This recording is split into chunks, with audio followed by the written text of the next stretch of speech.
Zacharia au Caire en Égypte, c'est le milieu de la nuit là-bas.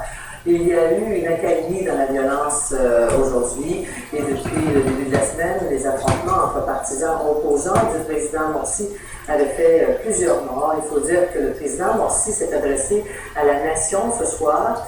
Il a appelé l'opposition à une rencontre de dialogue qui aurait lieu ce samedi. Et pour parler de cette nouvelle crise égyptienne, je reçois Rachad Anthonius, professeur de sociologie, spécialiste du Moyen-Orient à l'Université du Québec à Montréal. Bonsoir Rachad. Bonsoir. Anthonius, on s'en est parlé il y a quelques semaines. Mais là, est-ce que la situation d'après vous se dégrade et pourquoi? Rappelez-nous les racines de cette crise-là. Bon, alors tout a commencé avec, ça a commencé, disons qu'un des éléments importants, une des étapes, c'était la négociation autour de la nouvelle constitution qui devait être faite en Égypte. Pour proposer un texte de cette nouvelle constitution, un comité de 100 personnes a été formé, mais qui reflétait un peu la balance du pouvoir qui a résulté des élections législatives. Ça veut dire que les islamistes, frères musulmans, salafistes, étaient très dominants dans ce comité, mais il y avait des gens qui représentaient le courant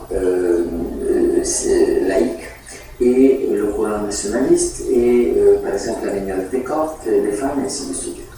Alors, dans la discussion, pour le texte de cette constitution, les islamistes étant en majorité ont imposé non seulement à son pouvoir, mais à l'Assemblée du peuple, ils sont aussi en majorité, en très grande majorité. Donc, les textes reflétaient cette domination numérique, si vous voulez, et ils ne semblaient pas prêts à faire des concessions importantes sur des choses importantes.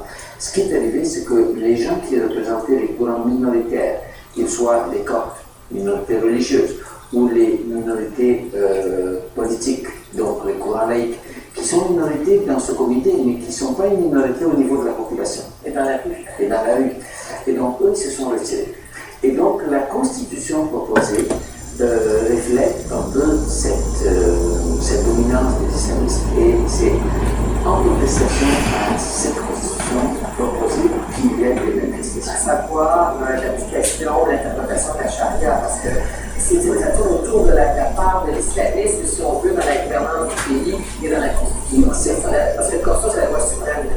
Vous avez tout à fait raison, mais la question de la charia est un élément.